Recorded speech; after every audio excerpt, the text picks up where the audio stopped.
A Gênese. Os milagres e as predições segundo o Espiritismo.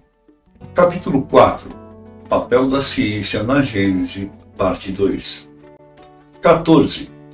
No ponto a que chegou em um século XIX, venceu a ciência todas as dificuldades do problema da Gênese?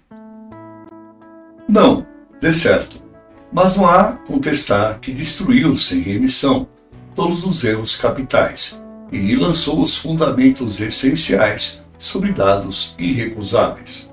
Os pontos ainda duvidosos não passam, a bem dizer, de questões de minúcias, cuja solução, qualquer que venha a ser no futuro, não poderá prejudicar o conjunto.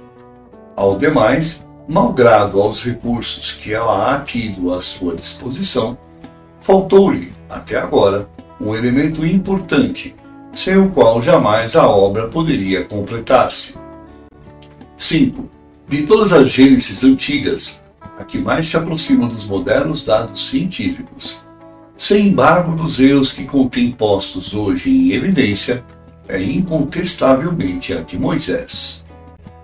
Alguns desses erros são mesmo mais aparentes do que reais e provêm ou de falsa interpretação atribuída a certos termos, cuja primitiva significação se perdeu, ao passarem de língua em língua pela tradução, ou cuja acepção mudou com os costumes dos povos, ou também decorrem da forma alegórica peculiar ao estilo oriental e que foi tomada ao pé da letra, em vez de se lhe procurar o espírito.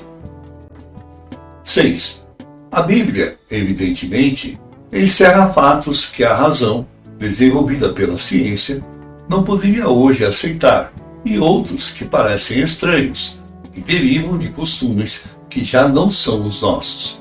Mas, a parte disso, haveria parcialidade em se não reconhecer que ela guarda grandes e belas coisas. A alegoria ocupa ali considerável espaço, ocultando sob o seu véu sublimes verdades, que se patenteiam desde que se desça ao âmago do pensamento, pois que logo desaparece o absurdo. Por que então não se lhe ergueu mais cedo o véu? De um lado, por falta de luzes que só a ciência e uma sã filosofia podiam fornecer, e de outro lado, por efeito do princípio da imutabilidade absoluta da fé, consequência de um respeito ultra-cego à letra, e assim, pelo temor de compreender a estrutura das crenças, erguidas sobre o sentido literal. Partindo tais crenças de um ponto primitivo, houve o receio de que se rompesse o primeiro anel da cadeia, todas as malhas da rede acabassem separando-se. Fecharam-se então os olhos obstinadamente, mas fechar os olhos ao perigo não é evitá-lo. Quando uma construção se afasta do prumo, não manda a prudência que se substitua imediatamente as pedras ruins por pedras boas, em vez de separar pelo respeito que infunda a vestustez do edifício, que o mal se torne irremediável e que se faça preciso reconstruí-lo de cima a baixo? 7. Levando suas investigações às entranhas da terra e às profundezas dos céus, demonstrou a ciência, de maneira irrefragável, os erros da gênese mosaica, tomada ao pé da letra, e a impossibilidade material de se terem as coisas passado como são ali textualmente referidas. Ora, assim procedendo, a ciência, do mesmo passo, fundo golpe desferiu em crenças seculares.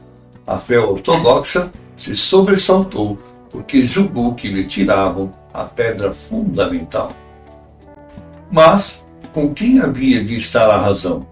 Com a ciência, que caminhava prudente e progressivamente pelos terrenos sólidos dos algarismos e da observação, sem nada a afirmar antes de ter em mãos as provas, ou com uma narrativa escrita, quando faltavam absolutamente os meios de observação?